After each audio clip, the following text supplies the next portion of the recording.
Bu mevzu həssas mevzudur. Bilirsiniz ki, İslamda təaddüd məşrudur. Yəni bir kişinin 2, 3 və 4 hanımı eyni zamanda ola bilir.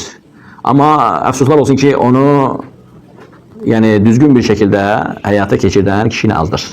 Çünki onların hüquqları qorunmalı, hüquqları tam eyni olmalı və haqları tam verilməlidir.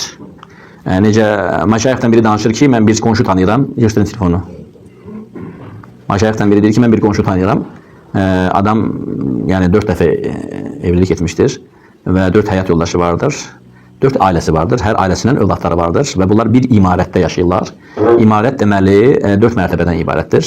Bu Ərəbistanda da bizdə belə şey adətdə də yoxdur, ürfdə də yoxdur, bu şərait bizdə əsla yoxdur və imarət bunun şəxsi mülküdür. İmarət 4 mərtəbəli binadır. Bir paradla girişi vardır, ortada lift gedir və 4 mənzildən ibarətdir. Lift deməli mərtəbələr açılır, əməli başda mənzillərdir. Birinci mərtəbə mənzil aşağıdan, ikinci mərtəbə, üçüncü mərtəbə, dördüncü mərtəbə. Lift hər mərtəbədə açılır və əməli başda paradla bir bloklu belə deyək və mənzillərdir. Birinci mərtəbədə yaşayır ilk evləndiyi ailəsi və uşaqları, onun öz uşaqları. İkinci mərtəbədə yaşayır onun ikinci ailəsi və onun uşaqları. Üçüncü mərtəbədə yaşayır onun üçüncü ailəsi və onun uşaqları. Dördüncü mərtəbədə də yaşayır onun axırıncı dəfə evləndiyi ailəsi və onun uşaqları. Bu uşaqlar şək yoxdur ki, bir-birlərinə doğma bacı və qardaşdırlar fi əbin atada. Və bunların anaları bir-birlərinə ana əvəzidir. Bunların anaları bir-birlərinə ana əvəzidir və hər kəsin öz bioloji anası öz anasıdır. Tamam? Və digər qadınlar da atalarının bunların həyat yoldaşları olduğuna görə bunlara ana yerinədir, məhrəmdir. Bilirsiniz, hörmət, izzət, izzət. Olsun ki, mənim anamdır, bu deyil, obursu deyil, hə? Hörmət, izzət, izzət. Və bunun ən qərbəsi şeyx danışır ki, və bunlar subhanallah hər dəfə bir-birlərinə qonaq gedirlər. Eynən bizdəki kimi maşallah, tabarakallah. İndi gəl bundan sonra bizdə bu səviyyədə yoxdur. Yəni birinci mərtəbədə yaşayan, ikinci ilə üçüncü birləşib, dördüncü mərtəbədə yaşayana qonaq gedirlər və dördüncü mərtəbədəki yaşayan həyat yoldaşı onlara süfrə açır və mətbəxdə bərabər bayram süfrəsi hazırlayırlar. Əksi də əks, dördüncü mərtəbə 3 ilə 2 birləşir, birinci mərtəbəyə qonaq gedirlər, birinci həyat yoldaşına, əksi də əks və hər dəfə bir-birlərinə belə müxtəlif birləşirlər. Yəni eynən bizdəki kimi, düzdürmü? Yoxsa birini qaraçuqda qoyub, birində Sumqayıtda qalıb belə. Adını qoyub ki, mən evliyəm. Qardaş, belə evli olmur. Biri orada, biri burada. Belə olmur. Bu nətər bunları idarə edir? Bu markete gedəndə bu birini qaraçuqda aparacaq, birini Sumqayıtda aparacaq hər gün. Bu paltar alanda birini Sumqayıtda göndərəcək, biri qaraçuqda. Yəni bunlar bir-birlərini görəndə o gərginlik olur. Nəqillər 250 voltdur, yoxsa 1000 voltdur. Birdən vurar çarpar deyə birini Sumqayıtda atır, birini qaraçuqda atır. Elə evlilik olmur. Yəni ya bu hal-hazırda öz həlli yolunu tapacaq. Yəni qadınlar o səviyyədə inkişaf edəcəklər, iman edəcəklər və bunu şəriətdə görəcəklər. Bu yaxın olmalı bir-birinə, məsafə olmalıdır. Heç olmasa bir qəsəbənin içində olsun.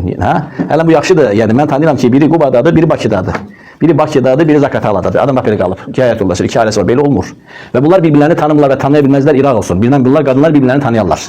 41-45 təzədən qayıdacaq müharibə yəni. Dözülməz bir şey yəni. Belə evlilik olmur. Yəni belə olmur. Sünnə olan bu deyil, şəriət bu deyil. Əgər bu həddədirsə evlənməsə daha yaxşıdır. Artırması daha yaxşıdır. Və sonra nə olur? Birdən birincisi bilsə nə olacaq? Həmən məhkəməyə, hədələməyə, uşaqları ayırmağa, alimentə və ailəni də artmağa. Əgər bu baş verərsə, əlvidə istiftaraya, ikincisindən həmən üzr istəyir, talaq, sanki bu kördən tapmış bir əşyadır. Vallahi zalimdir və canidir. İkinci ilə birinci arasında heç bir fərq yoxdur. Hüquqlar tam eynidir. Həm şəri hüquqlar eynidir, həm də haqları eynidir. Birinci ilə üçüncü arasında heç fərq yoxdur. Birinci ilə dördüncü arasında heç fərq yoxdur. Bunların hüquqları tam eynidir. Yoxsa eşitmişik onda. Birinci xəbər olub, üçüncü birdən talaq, üçüncü də getdiniz. Bəs komandanın xəbər oldu.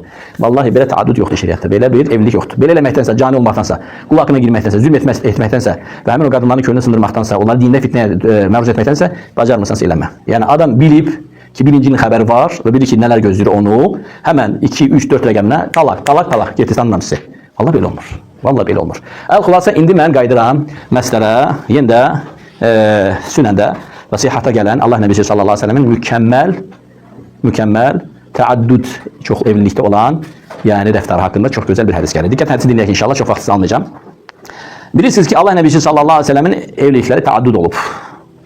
Yəni hətta dünyadan köçəndə sağ qalmış həyat yoldaşlarının sayına qədər idi, kim deyər? 9 sağ qalmış. Çünki onlardan 3'ü həyatındaykən vəfat etmiş və Allah Nəbisi sallallahu əleyhi və səlləm onları dəfn etmiş və cənazəsində iştirak etmişdi, bilirsiniz onu. Birinci kim idi vəfat edən? Xədicə. Xədicədən sonra növbə olaraq ilk evləndiyi qadın kimdir? Xeyr, səhvdir. Səudə bintə Zəm'a radiyallahu anhə. Və bunun hekayəsini sirə dərslərində götürdük. Qısa xatırlama verəcəyim. Allah Nəbisi sallallahu əleyhi və səlləm bilirsiniz ki, sevimli həyat yoldaşı Xədicəni itirir. Onun həyatında ən sevdiyi qadın olur.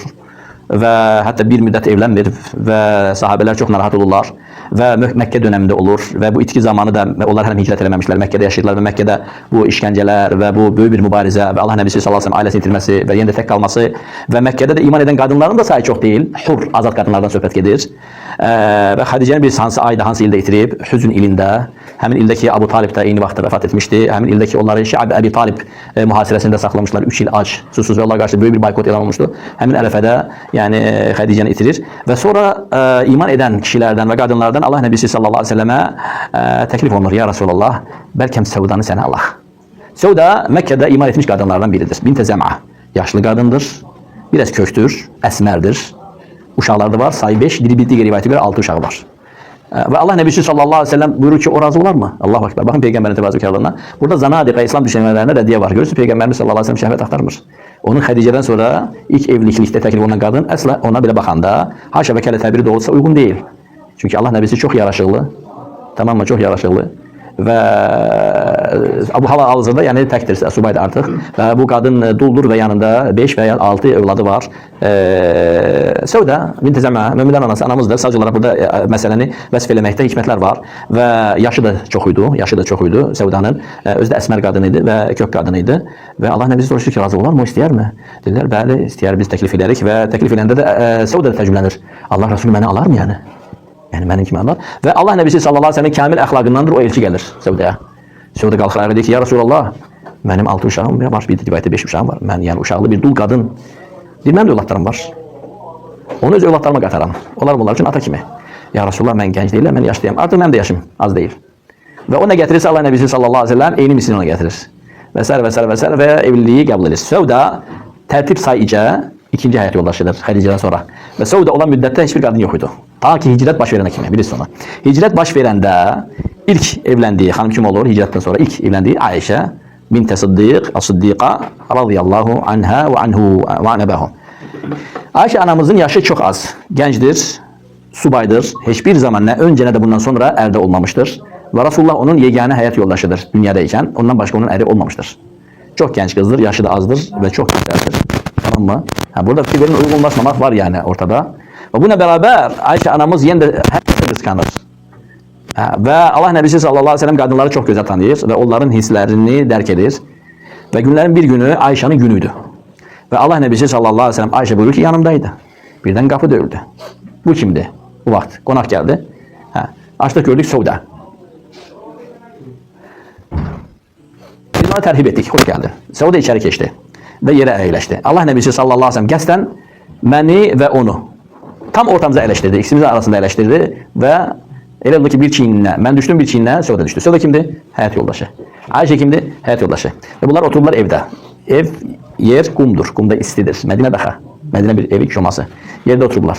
Allah Nəbisi sallallahu aleyhi ve sellem lətafətindən, nəzakətindən, min husnul işra, yəni ülfi hissləri, evlilik hisslərini, ülfi hisslərini qorumaqdan ötürü, lətafə göstərməkdən ötürü ayağını qaldırdı, qoydu mənim hicrimə, yəni ətəyimə, paltarın üstünə. Və digər ayağını Səudanın hicrinə qoydu. Yəni sanki dedi ki, Ayşə, bəli, o da mənim həyat yoldaşımdır, bu da mənim həyat yoldaşımdır. İndi də qonaq gəlib. Və deyir, bu məni çox qısqandırdı. Ayşə nə deyir? Bu məni çox qısqandırdı.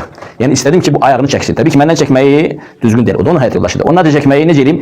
Qalxdım və dedim ki, Səuda, bu saatca mən sənin üçün quymaq hazırlayacağam. Parmaqları yalayacaqsan. Yəni tək ki, ayaqları buradan çıxartsın da, qısqancılıq. Təbiidir, təbiidir. Tamam, özü yaşları da çox fərqli. Və gözəl bir quymaq hazırlayır və deyir ki, Səuda, ye.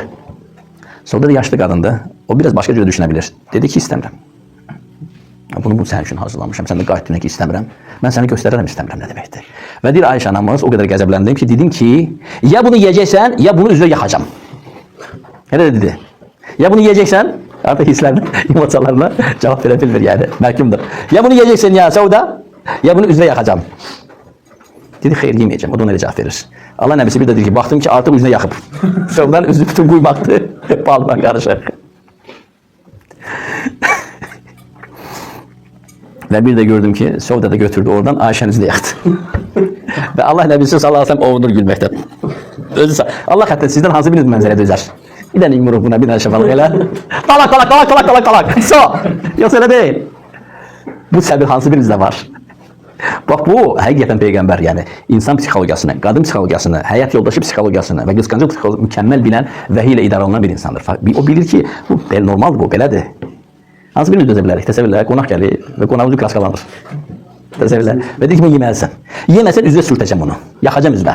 O da qayıtır ki, istəmirəm. İstəmir də. Və baş verir. Ve Allah Nebisi sallallahu aleyhi ve sellem yani bir tər özünü saxlayır, gülür, saxlayır. Burada qırğın gelir. Həmin an elhamdülillah qurtuluş gəlir. Ömər bin Xattab küçədə onu axtarır. Ya Abdallah, ya Abdallah, Abdallah. Ömər'in səsi. Bir də Allah Nebisi deyir ki, Ömər, tez qalxın üzünüzü yuyun. Yəni sanki içəri gəlir də.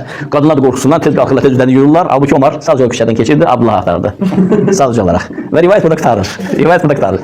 Yəni bu nəyi göstərir? Yəni asan deyil. Yəni onların emosiyaları idarə olmazdır. Onlar hərdən yəni öz emosiyalarına məhkum ola bilir. Yəni onlar da qısqanır. Yəni sən bunları hamısını tabi gətirəcəksənmi?